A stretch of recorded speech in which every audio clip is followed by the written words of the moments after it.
Eh.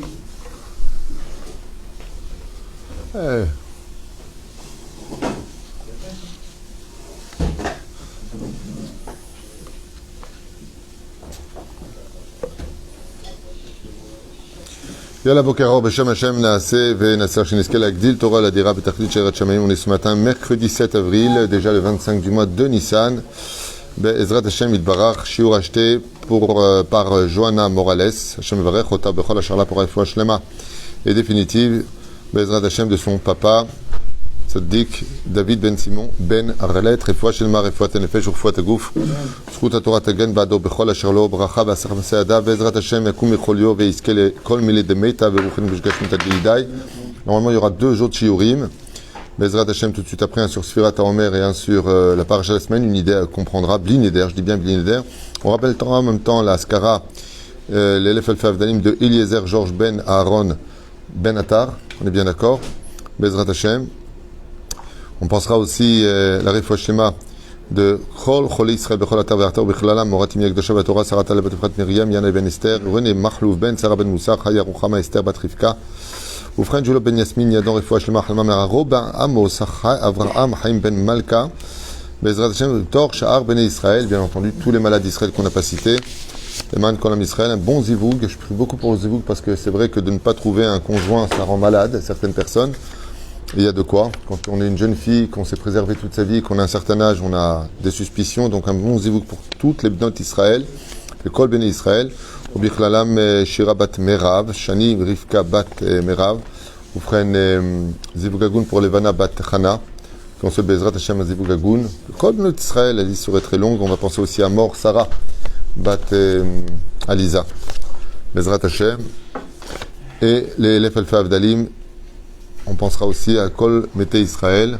Avant de commencer ce shiur, Georges Eliaou Ben Simcha Ali, Shane Bat Finja, Denis Simcha Bat, Lola Tziporas Bat Zelikban, Levi Yehuda Silmeden, Youssef Jarek Grulik, Chaim Aaron, Yosef Ben Esther, Yosef Ben Rachel, Huguet Shira Chaya Bat Ivan Mesaouda, Myriam Bat Simcha Zerbi, Michel Simcha Bat Esther, David Eli Baruch Ben Marcel Michal, Sarah Bat Nina Dada Mesaouda Bat Esther, une grande assacha d'ailleurs à la famille Meslati entre autres. Bezrat Hashem, qu'on entende que de bonnes nouvelles et une atzlacha pour tous ceux aussi qui nous soutiennent partout où vous êtes, même si on ne cite pas vos noms, Dieu vous a noté et vous êtes dans notre cœur. Toda Rabba. On avait commencé un premier cours hier sur, on est dans la période de l'amélioration des midot, donc de notre conduite, c'est le but principal, c'est de devenir toujours meilleur dans tous les domaines, plus de patience, plus de tolérance, plus de jugement favorable vis-à-vis des uns et des autres. Bezrat Hashem, s'énerver ne sert à rien. Et comme l'avait dit une fois le Rav Mordechai Eliaou à son chauffeur, alors qu'il était très très attendu pour un cours et qu'il était en retard, il lui a dit « Roule doucement, je suis pressé ». Des fois, quand on est pressé, on roule trop vite, et bien sauf qu'on n'arrive pas du tout à destination parce qu'on a fait un accident.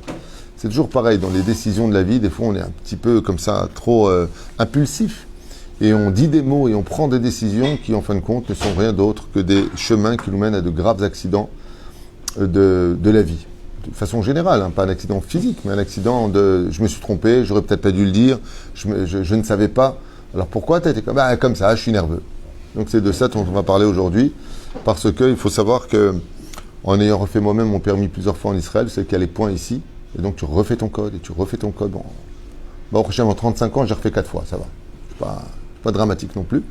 Mais pourquoi pour des petits excès de vitesse de 10 ou 12 de plus, hein, c'est pas dramatique, mais c'est comme ça.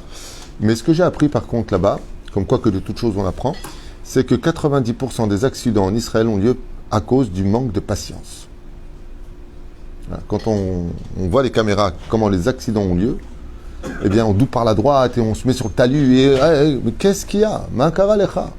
Résultat, boum, accident, et on ne tue pas que sa personne, on tue les autres aussi.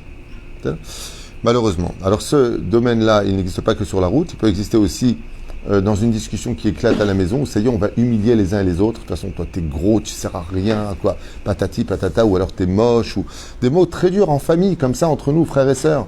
Mais qui c'est qui voudra se marier avec toi? Mais Hachem Ishma, de toute façon, je le préviendrai. Mais... Et on a les nerfs.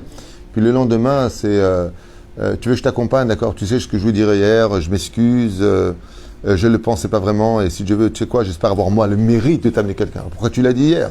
Hier tu l'as maudit, maintenant tu le bénis. Mais hier j'étais énervé. Arrête de t'énerver. Surtout que de s'énerver face à une situation, ça s'appelle souvent descendre au niveau de l'autre. Vous avez remarqué une chose incroyable avec les forces du mal, c'est qu'elles utilisent toujours ou le nonchalant, c'est-à-dire un mec de la mafia qui est là, qui te regarde, tu dis, tu veux pas payer? Non, non. Ok, bonne journée. Boum, le soir ça explose. Macara, s'énerve pas. C'est de l'orgueil.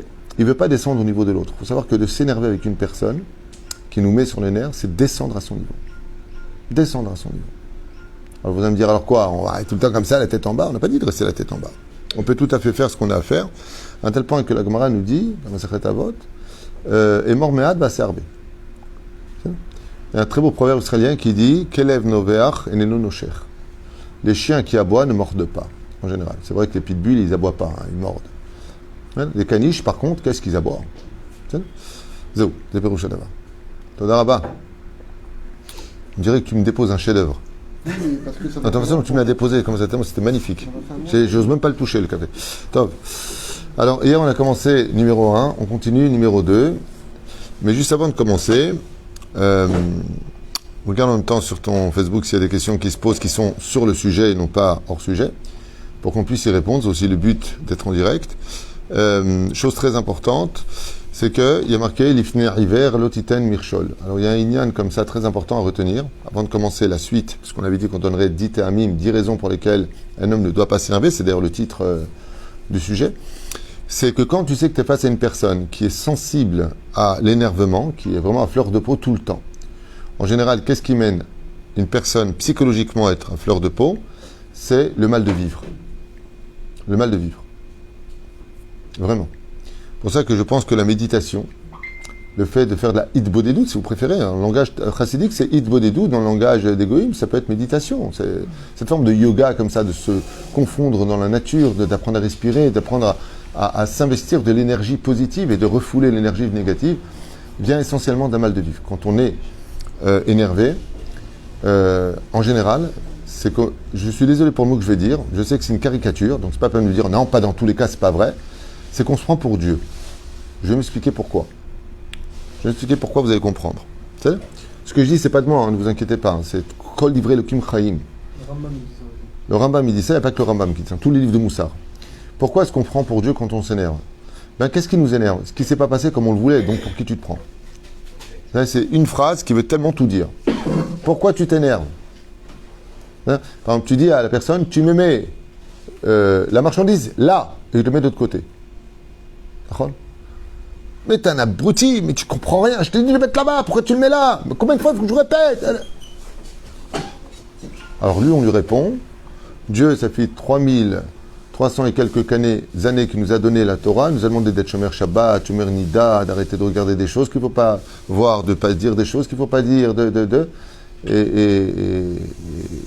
voilà, hein, c'est Dieu, et ça ne se passe pas comme il le pense vraiment. Ça ne se passe pas en tout cas comme il le voudrait, tel qu'il a demandé. Et à un tel point que Dieu lui dit à un moment, il dit, mais Rabotai, jusqu'à quand, quoi? Qu'est-ce que vous faites? Vous allez me faire des bras de fer toute votre vie? Donc, qu'est-ce qui permet à une personne de s'énerver? C'est quand il estime que moi j'ai éduqué mes enfants, j'ai tout donné pour eux, j'ai tout fait pour eux, ils ont tout laissé tomber, toutes les études que j'ai payées, Bassof il n'est pas médecin, Bassof il n'est pas rabbin, Bassof il n'est pas ceci, Bassof... Mais pour qui tu te prends? Toi, tu as réussi ton éducation, c'est tout. Tu as fait ce qu'il fallait faire. Chazak ou Baro. Chazak, bravo, tétine, la couche, le greps, l'euro, et va dormir sur le côté gauche.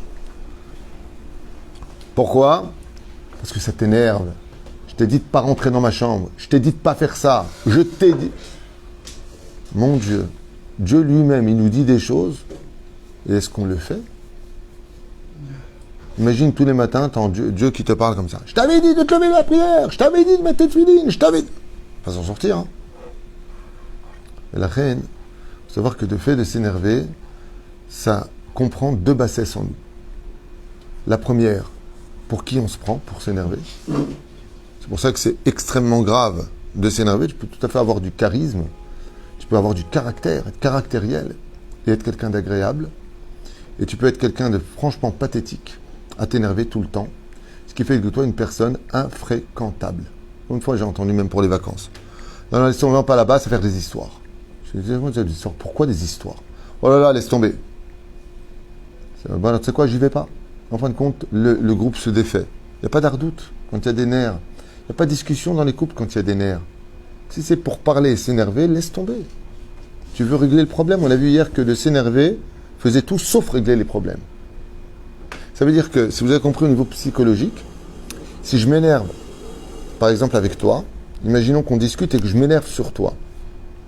Qu'est-ce qui va se passer? Pour éviter la dispute, il y a deux options. Ou tu t'énerves aussi, et là, on va se prendre la tête. Deuxième option, je vais tuer tes idéologies. C'est-à-dire que tu vas être obligé de te plier à moi. Donc, un homme avec sa femme, l'homme s'énerve sur sa femme ou la femme s'énerve sur l'homme. En d'autres termes, le fait d'hausser le ton veut dire à l'autre ferme-la. De façon très détournée. Mais ça veut dire, ne m'énerve pas, je te préviens. Bah alors donc, en fin de compte, tu me demandes de mourir. D'où la fameuse formule, dans le couple, 1 plus 1 égale 1. Ce qui est une grave erreur. 1 plus 1 égale 1, c'est au niveau idéologique dans l'amour. C'est dans le lit qu'on fait 1. Dans la vie, un couple, c'est surtout pas 1. Parce que lui ne ressemble en rien à l'autre. Donc 1 plus 1, si ça fait 1, c'est qu'il y en a de deux qui est mort. Au niveau d'existence, au niveau de son caractère, au niveau de ce qu'il était. Mais la reine, le fait de s'énerver, qu'est-ce qu'on est en train de dire à l'autre de façon très détournée? Je te préviens, ne commence pas, ça peut mal finir. Alors dans ce cas-là, pourquoi discuter? Donc, qu'est-ce que signifie le égal de énervement égale fin de discussion? Parce que sinon, qu'est-ce qui se passe en général? Comme le dit la Mishnah, Bet Perekrivi de Masechet Avot, nom de Benzoma, Avera Goreret Avera. Tu t'es énervé, qu'est-ce que ça engendre? La vulgarité. La vulgarité, les mains. Les mains, et hop, hop, hop, hop. Vous avez compris? C'est-à-dire que, comment on peut savoir si ce que l'on fait est bon ou pas? Vois ce qui ressort de l'événement que tu as fait. Il a commencé pour une place de parking à Tel Aviv, il y a 2 ans. Je ne sais pas si vous vous rappelez de ça. Dégage, c'est ma place. Non, c'est pas ma place. Non, c'est ta place. Fils de, coup de couteau, tac dans le cœur. Père de 5 enfants vient de partir pour une place de parking. Il y a 2 ans. Voilà. Pour une place de parking. Tu m'énerves, tu m'insultes. Coup de couteau. Hein? Peu importe. Voilà, exactement. Mais il n'y a pas besoin d'un coup de couteau. Hein. Tu peux très bien vexer une personne à mort parce que tu étais énervé. Et après, on regrette, ainsi de suite. Malheureusement, ni Kippour, ni Rosh Hashanah, ni aucune fête juive ne te pardonnera cela, si ce n'est que celui qui a été poignardé par ta parole, par ton regard, par tes nerfs, par tes insultes, et puis par tes coups. Ne l'oubliez jamais. Avant d'être face à une telle situation de vous énerver, regardez le salaire contraire de la Torah, celui que l'on vient chercher. Donc on vient le chercher. Ça ne veut pas dire que c'est une mauviette, ça ne veut pas dire que c'est un lâche, c'est pas ça dont on parle. Mais il vient et puis on lui rentre dedans. De toute façon, tu vois pas à quoi tu ressembles, tu n'as rien réussi de ta vie, tu es un ceci, tu es un cela. C'est bien, on va dire comme ça. Lui, il peut me regarder en me disant, et toi, pour qui tu te prends? Tu vois pas ce que t'es, toi? Toi, avec ta petite machin et ton petit truc et ton machin, s'il n'y avait pas ton père, qu'est-ce que tu aurais été dans la vie? D'accord? Qu'est-ce qui va se passer ici? Dans le ciel, on nous voit comme 2 bergers allemands qui veulent se mordre. D'accord? Deuxième cas de figure. Je lui rentre dedans, lui dis, ok, c'est ton opinion sur moi, désolé de ne pas plaire à tout le monde. Il baisse la tête devant tout le monde et il s'en va. Ouais. Toute la vérote qu'il a fait, elle passe chez celui qui l'a humilié. Toutes les mitzvot qu'a fait la personne qui l'a humilié passent chez lui. Tout ce qu'il prononcera dans la journée se réalisera. Une femme qui n'a pas de possibilité de tomber enceinte, si il l'a béni, parce qu'il a reçu Béhava, une humiliation publique, ouais, tout ce qui bénira marchera. Il relève, hein? Pourquoi? De quoi? Le fait de s'énerver contre quelqu'un, c'est considéré comme une... C'est pas le sujet que je pose. J'ai pas dit est-ce que c'est une colère ou pas. Je suis en train d'expliquer celui qui se fait humilier d'une colère. Quel rapport avec le... D'accord, mais qu'est-ce que ça rajoute ce que tu dis? J'ai pas compris. Ah non, c'est le contraire. Mais la reine, le personnage donc qui se tait et qui prendra sur lui, bien entendu dans une histoire de couple, une femme peut se faire humilier, alors dans ce cas-là, une vitam aeternam par son mari, qui la traite comme une moins que rien, chas shalom, qui lui parle comme un moins que rien. Donc c'est un homme qui a complètement descendu sa propre valeur, parce que si ta femme est une femme telle que tu l'as décrit, et que c'est Dieu qui fait les couples, c'est que toi tu ne vaux pas mieux qu'elle. Donc vous avez bien compris que plus un homme descend sa femme, hein, donc en d'autres termes, plus il fait de sa femme une serpillière, plus il démontre par là qu'il est le manche à balai. Pas shoot. Quelqu'un qui descend sa femme, de toute façon sans moi t'es rien. La réponse de la femme, si elle est très intelligente, c'est lui dire Hachem est avec Zivugim, qu'on dirait que je suis la femme que tu mérites. Des fois, on peut remettre quelqu'un à sa place avec beaucoup de politesse, mais en lui faisant bien comprendre que Zemayesh. Et la reine, celui qui fait une chose pareille, c'est quelqu'un qui se descend à lui-même.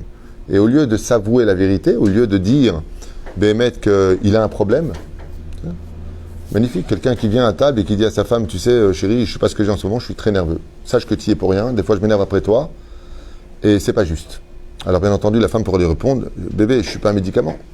Moi, quand je me suis marié avec toi, je pensais que toi, tu allais me protéger. Et en fin de compte, la personne dont je dois le plus me protéger, c'est ta propre bouche. Alors qui va me protéger? Ça fait partie des rôles de l'homme. Ne l'oubliez jamais, Be'ezrat Hashem. Ce genre de choses sont... S'il y avait plus de discussions dans les couples, moins énervants, on a le droit de ne pas être d'accord. On a le droit de rester même sur ses positions et de rester sur ses décisions, si elles sont conformes à la Torah. Mais on n'a pas le droit de descendre l'autre parce que l'autre n'est pas d'accord avec nous. Ça, c'est interdit. Un jour, un homme s'est énervé parce que sa femme sortait en jupe très très courte. Est-ce qu'il a le droit de s'énerver ou pas? Alors lui, il a répondu, parce que c'est quelque chose de tellement grave à mes yeux, c'est ma femme, c'est pas une prostituée, et donc il a traité de PUTE, de MERDE, que toute sa famille c'était des ceci et cela. Je lui ai dit, tu vois, dans le fond, tu avais raison, mais dans la forme, tu as eu tort à 100%.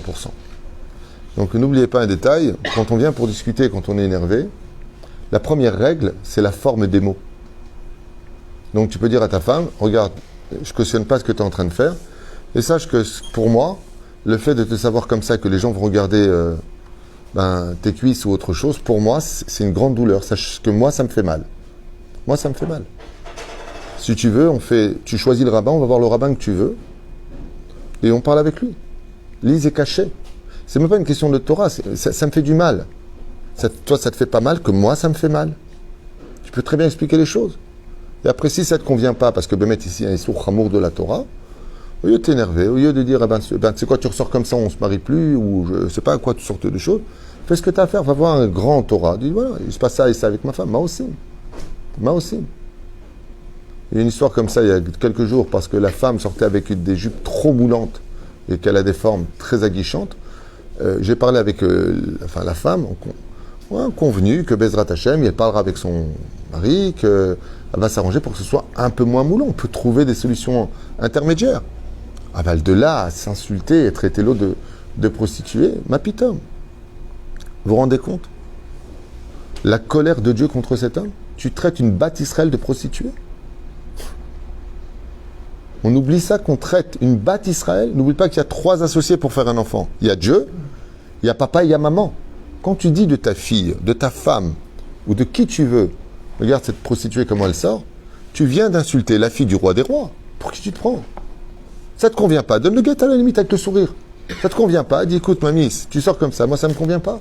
Tu as le droit de le dire. Surtout que tu as raison. Mais elle n'est pas à ton niveau. Donc pour elle, elle a raison. Ah, moi, je veux pas qu'on m'impose. Moi, j'ai besoin d'aller doucement. Tu as raison. En attendant, moi, ça me convient pas. Je fais quoi? Bezrat Hashem. Parce qu'il y a toujours une solution, même dans les endroits les plus ambigus. Aval, ça ne te donne pas le droit de descendre l'autre, même au nom de la Torah. En général, les gens vont te dire, mais j'ai mal. Alors quoi? On a des enfants, on va divorcer. Ouais. Cède. Et tu t'es énervé après. C'est mieux. Alors, ta situation alternative, c'était de descendre l'autre. Voilà. Et après, elle descendra toute sa vie maintenant comme ça. Puisque tu m'as traité de prostituée, je vais donner raison à ta parole. Est-ce que tu as résolu le problème? Non. Faites attention à tout ça. C'est des petits mots, des petites phrases. Donc, première règle, la forme. La majeure partie des gens qui ont eu raison dans leur raisonnement ont eu 100% tort parce que la forme était accompagnée de colère et d'insultes. N'oubliez pas ça. Il y a le fond, il y a la forme. La deuxième règle qu'il faut absolument choisir avant de rentrer dans une discussion pour ne pas rentrer en colère, c'est le bon moment. Il y a des moments où on pourrait rentrer dans une grande colère, c'est pas le moment de me parler de ça, donc il faut respecter cela. Et des fois, c'est le moment d'en parler. Quand, par exemple, ton mari a bien mangé, les hommes, on a une faiblesse avec la nourriture, pas avant le repas, après. Je peux te parler un instant, trouver les mots. Tu sais qu'il a peut-être une faiblesse vis-à-vis de tes yeux, vis-à-vis de tes mains, je ne sais pas. Utilise tes armes et parle à son cœur. La troisième chose, qui n'est pas moins importante, Bezrat Hashem, c'est que non seulement il y a la forme des mots qui est très très très essentielle, le bon moment, mais de se poser la question suivante, est-ce que je viens te construire ou est-ce que je viens te détruire? Est-ce que mon but c'est de te faire du mal ou pas? Quelle est l'intention? D'où l'importance quand on commence un dialogue de prévenir la personne en disant regarde, je voudrais te parler, peut-être que je vais être maladroit, je n'ai aucune intention de te faire du mal. Dis-le à l'avance, dis-le. Mon but c'est pas de te faire du mal, peut-être que je vais pas être serein en te le disant, donc je te demande pardon à l'avance. Ne te fâche pas, réponds-moi sans t'énerver. Parce que c'est vrai que je suis un peu en colère et que. Quatrième condition que je vous demande de retenir à vie, c'est de rester concentré sur le sujet. Quand on s'énerve par rapport à quelque chose qui nous monte, par exemple, tu as dit 15 fois, je donne des exemples stupides de la vie, hein, les chaussettes dans le tiroir en haut. Et ta femme, elle a mélangé les chaussettes avec les chemises, je ne sais pas quoi. Ton sujet, c'est... Non, parce que vous en rigolez peut-être avec le sourire par rapport à ça, mais vous savez pas que pour une histoire d'une chaussette, ça peut amener jusqu'à un divorce dans les couples dans cette génération. C'est un truc de fou ce qui se passe, ok? Donc ton sujet, c'est que les chaussettes sont pas à leur place. Ça peut arriver. Ou pire encore, ou allez, le crime était presque parfait, demanda Hitchcock. Ouais. C'est que le mec il sort sa paire de chaussettes. Et c'est pas exactement la même, elle s'est trompée quand elle a fait les chaussettes. Wally. Elle l'a mis dans le bon tiroir. Mais elle l'a mis dans le bon tiroir. Alors tu vas dire à ta femme, chérie, ça fait déjà 4 fois, regarde, je change une courte, une longue. C'est vrai que c'est les mêmes. Ou alors c'est pas la même qualité. Mais bon, la femme maintenant, elle fait les chaussettes, non, elle n'a pas fait attention. Bon, 1 fois, 2 fois, 3 fois. Et là, c'est à ce moment-là que le monstre du Loch Ness qui est caché à l'intérieur de tes nerfs, au fond de ton cœur, va sortir à propos de la fameuse chaussette noire, qui ne correspond pas à l'autre chaussette noire. Et donc le monde s'effondre. Bébé, avec le sourire, tu t'es encore trompé. C'est quoi, la prochaine fois, c'est moi qui t'aiderai. Non, c'est bon, je ferai attention. Mais, t'as vu, encore tu te trompes, il y en a marre. Tu me fais perdre du temps. De toute façon, c'est toujours pareil. Même mes chemises, même mes trucs. Et la voiture t'a demandé, comment parler d'une paire de chaussettes. Pourquoi tu me parles de la voiture? Pourquoi tu me parles de 1918? Pourquoi tu me parles... Qu'est-ce que c'est que ces amalgames? J'ai besoin de me vider, je suis pas bien. Quelqu'un de bien, qui vit bien sa vie, quelqu'un qui se sent magnifique, il n'a pas besoin de rentrer. Je vous donne encore un joker. Vous rentrez à la maison, vous voyez quelque chose qui vous énerve. Mais alors vraiment qui vous énerve. Mais quand je vous dis qui vous énerve, c'est les dents qui poussent, les ongles, la queue comme ça, le strident. Seulement, moi, le plus petit des petits, je suis avec vous rentré à la maison. Je suis avec vous, je suis accompagné. Alors, Aaron il rentre chez lui. Les enfants lui ont déchiré ses dossiers. Sa femme, alors attention, elle a mélangé toutes les chaussettes, les rouges avec les oranges, avec les... Et je suis avec lui à la maison. Comment il va faire? Tu compares à comment ça va? Tu as déchiré mes affaires et je t'abbarre chez moi là. Tu sais, ta chaîne, arabe, tout. Lama. Parce que tu as honte. Barrière sociale. Barrière sociale. Tu viens de donner le secret. Alors sache une chose. Aaron, Yosef Ayakar, Shmuel, Ayakar Bezrat Jonathan, Rouven, Ahmed. Non, comment? Aaron. Je l'ai vu. Meir Ayakar, comment l'âme Israël? C'est pas le petit Rav Twitou qui est avec vous. Il y a Kadosh Baruch Hu qui est toujours avec vous. Donc quand tu rentres à la maison chez toi, quand tu es dans la chambre avec ta femme, quand tu es sur le chemin, quand tu es dans ta voiture, il y a Kadosh Baruch Hu qui est là. Il y a Kadosh Baruch Hu qui est là, tu le vois pas, mais il est là. Si tu avais Baba Saleh à côté de toi, comment tu te comporterais? Oh, Baruch Hashem, oui, c'est balagan, c'est ça la vie. Il y a marqué dans la Gemara que ta maison soit toujours retournée. C'est la vie. Pourquoi? C'est honteux, il y a le rabbin, non et dès qu'il se retourne, le rabbin, tu fais à ta femme, il part de mort. Abdou Khamim. Et la reine, on commence le chiour. Attends qu'on explique ça. Ça y est, la vérité, je n'ai pas commencé encore.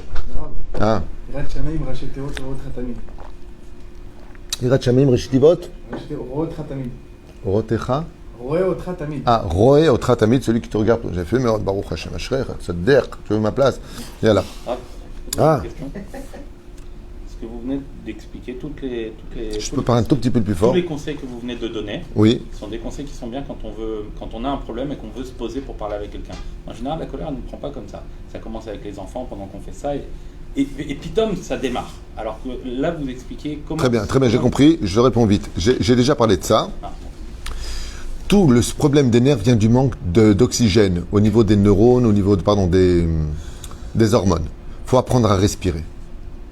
C'est là. Quand une personne s'énerve, qu'est-ce qu'on lui dit tout de suite? Calme-toi, respire.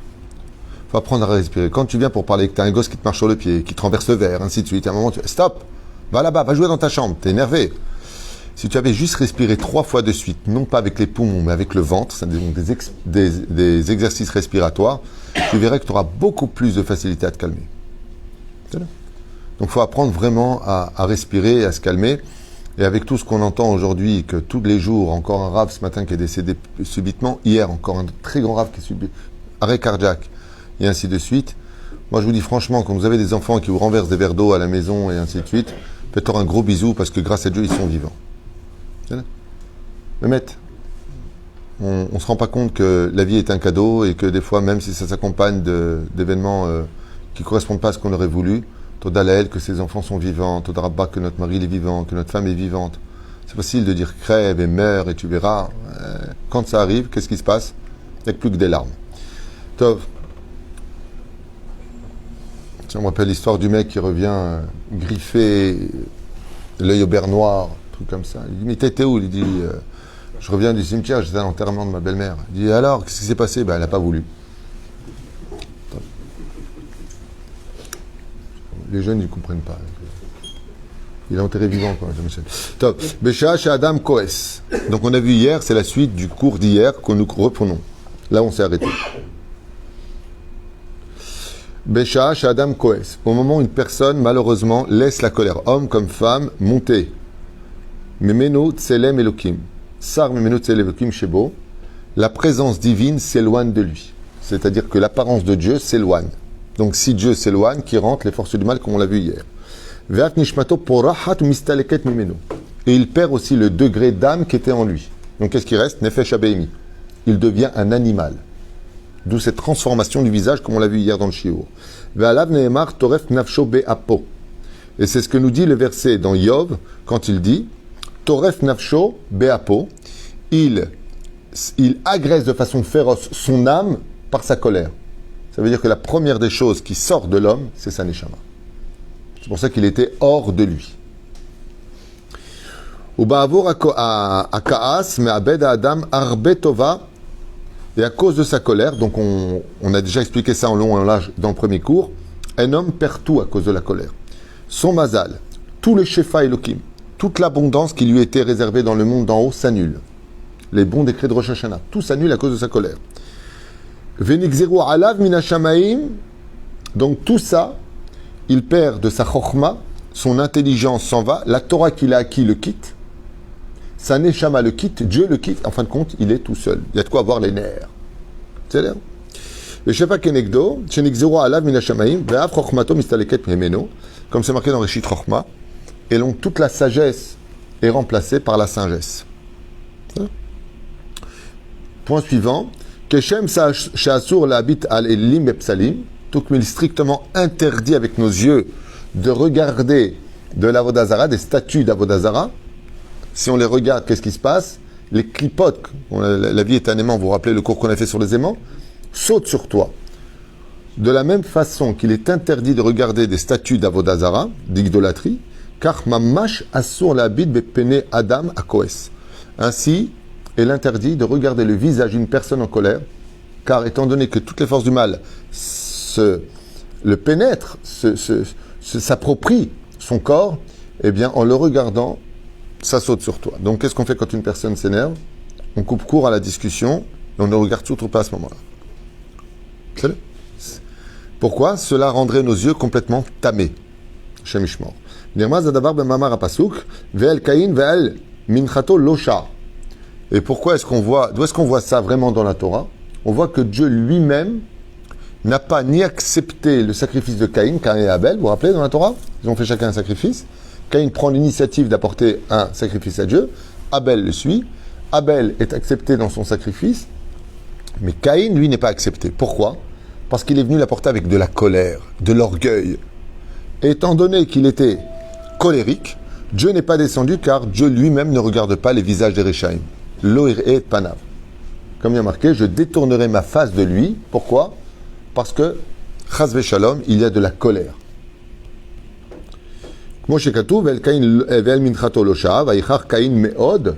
Et qu'est-ce qu'on a? Vaïchar Caïn. Et Caïn s'est encore plus énervé. Vechol Mistakel ala Adam, Beshaad Kaaso, Talmud Mishtakiach Memeno. Et qu'est-ce que nous apprennent les Chachamim dans Sefer Chassidim? C'est que tout celui qui regarde le visage d'une personne colérique, eh bien, l'étude de sa Torah fuit celui qui l'a regardé. C'est-à-dire que tu peux avoir un Talmid Chacham qui regarde une personne qui est colérique, la première chose à faire, c'est baisser la tête, ne pas regarder. Ce qui va l'énerver encore plus. Donc, encore 2 points pour ce premier shiur. Besha'a shenichnas hakaas belibo shel Adam, au moment où la colère monte dans le cœur de l'homme. Alors une ségoula qui nous apprend ici, quand une personne voit que la colère commence à l'envahir, qu'il sorte tout de suite ses tzitzit du pantalon par exemple, ou son dehors, et qu'il les regarde à ce moment-là. C'est une ségoula pour calmer la douleur, chez Neymar, or item oto, ou srachtem et kol mitzvot Hashem. Grande ségoula de regarder les tzitzit, vezos goula keneged akaas. D'accord? Combien de fois on doit aller au mikvé? En général, quand on veut pas se tromper, mais se tremper, 150 fois, al-pi chassidut. Rabbi Nachman, il dit pourquoi 150 fois? Gematria kaas.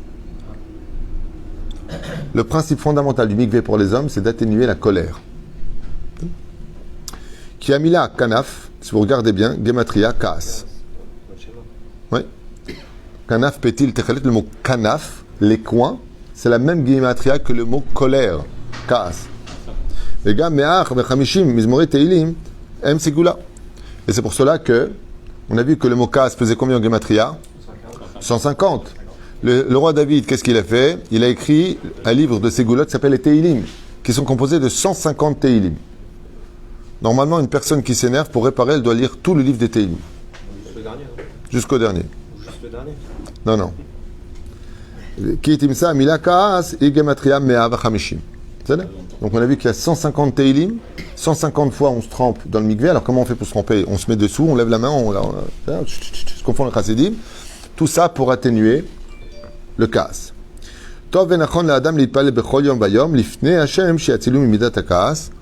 Et pour finir, encore un très grand conseil, que c'est bien de prier pour la parnassa, pour la santé, tout ce que tu veux, mais vous savez que le kaas, la colère peut mener un homme à un infarctus. Vous savez ça? La colère peut provoquer des ulcères. Oui, il peut provoquer toutes les maladies du monde. Donc il dit, il est très important de prier chaque jour pour que Akadosh Baruch Hu nous donne la force de ne jamais nous mettre en colère. Demandez à Hachem de garder cette mida de Hanava. Et d'abord Tamid Devara Benahat. Et donc, pour cela, comment on fait pour éviter de se mettre en colère? On s'efforcera toujours de parler doucement. Pas doucement que l'autre, ça va l'énerver. Qu'est-ce qu'il dit? Non.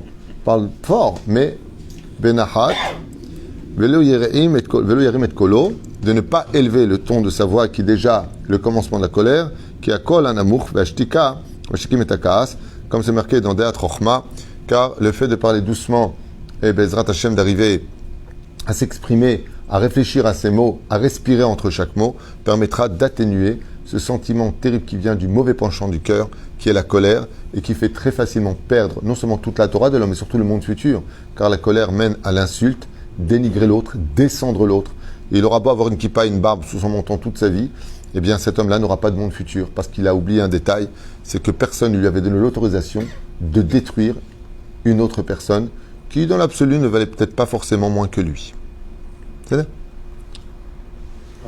Ken? Des fois, il y a des gens qui ne comprennent pas lorsqu'on leur parle gentiment, leur parle normalement. Donc, Tu répètes. Et si tu dois utiliser le côté plus violent ou le côté colérique, ce n'est valable, c'est le cours d'hier. Est-ce qu'on peut utiliser la colère comme étant un moyen? Réponse, oui. Parce que j'ai expliqué hier qu'il y a des gens qui ne comprennent pas la manière douce, ils ne comprennent que la manière forte. Moi, je me rappelle qu'une fois, Maurice m'a dit, moi, j'aime les cours qui rentrent dedans. Il y a d'autres qui vont te dire, moi, je ne supporte pas les cours qui rentrent dedans. Donc chaque personne, des fois, comme j'explique, ils feront tchouva avec un élève du Rav Kook, mais ils ne feront pas tchouva avec un Lubavitch. Il y en a d'autres qui feront tchouva qu'avec un Lubavitch, mais ils ne feront pas tchouva avec un Breslev. Bref, chacun a une correspondance dans son étude, et chacun a aussi une correspondance dans son dialogue. Donc si, des fois, avec cette personne, on doit utiliser à bonne escient, comme une dose, tu vois, tu prends du sel, ça donne du goût, tu mets trop de sel, c'est yamamelach. Donc c'est pas possible, c'est pas consommable. Toutes les midotes, bonnes comme mauvaises, ne sont valables que quand tu trouves la bonne mesure. C'est pour ça que le mot vertu se dit en hébreu mida, qui veut dire mesure. En d'autres termes, trop bon, trop con. C'est ce qu'on dit, Nachon. Et en même temps, trop mauvais. Donc il y a des moments dans la vie où on doit, pour éduquer nos enfants, surtout tu le vois pour nos enfants, tout donner, c'est tout perdre. Tout leur donner, c'est les habituer à mourir. Parce qu'ils n'ont plus d'ambition, ils n'ont plus de rêve. Donc, ce qu'il faut donner, c'est la bonne mesure. Si je dois utiliser le joker de la colère, d'accord, pour parler à mon fils, parce qu'à ce moment-là, je sais qu'il faut que je le réveille. J'ai pas de problème, puisque je l'ai utilisé comme une arme, mais non pas comme un sentiment qui vient du moment qui m'a été provoqué. C'est-à-dire, je vais l'utiliser, mettre la dose qu'il faut, le remettre à sa place. Comme je le contrôle, donc je ne vais pas dire de vulgarité, donc je ne vais pas l'humilier, donc je ne vais pas le descendre. Je vais juste utiliser le ton qui correspond à la mesure de le changer pour l'améliorer sans lui faire du mal. Il n'y a aucun problème. C'est pour ça que quand Dieu nous a donné les encens, il nous a demandé la chelbena. La chelbena est une encens qui sent extrêmement mauvaise. Mais quand tu mets exactement la dose qu'il faut, elle donne toute son ampleur. Tu vois? C'est Achat Esrei Samemanim, c'est 11 encens du Beth Amikdash qui était Reach Nechoach Shel Hashem, celui qui respirait la vérité, il a besoin de prendre des gens et de dire c'est trop bon.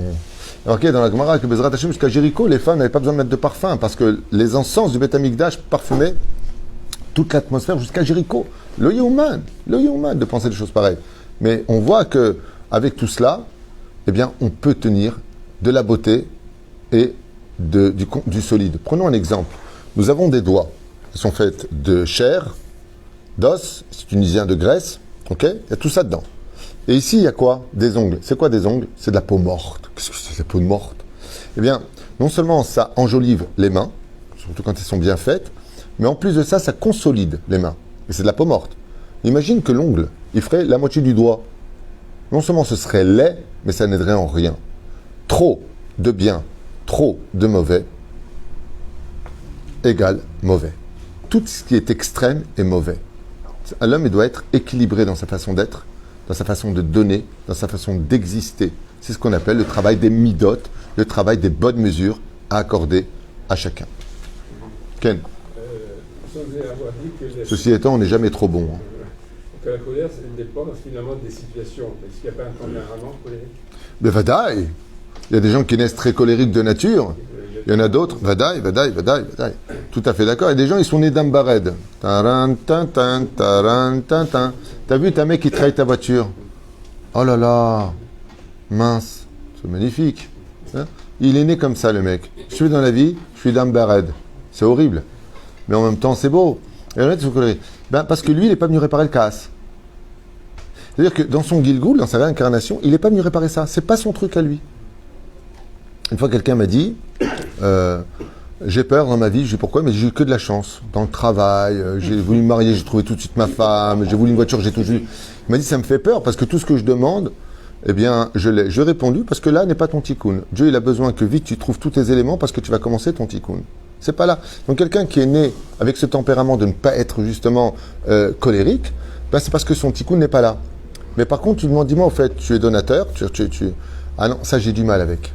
Son tikkun, il est dans le fait d'ouvrir son cœur, de savoir plus donner. C'est-à-dire, chacun de nous venons dans un couloir qui correspond à notre mazal, de notre naissance, par rapport à notre nom, par rapport à l'heure, par rapport à tout ça, dans lequel, en fin de compte, on vient arranger ce qui nous manquait de l'autre réincarnation. Dans l'autre réincarnation, on a prouvé que ça y est, on a travaillé la mida de kaas, de colère, et là, dans ce Gilgoul, on est venu réparer autre chose, donc c'est pas notre cheval de combat. C'est pas pour ça qu'on est venu. C'est là. Zéo, on se revoit tout de suite pour le prochain shiur. Baruch Adonai l'olam amen.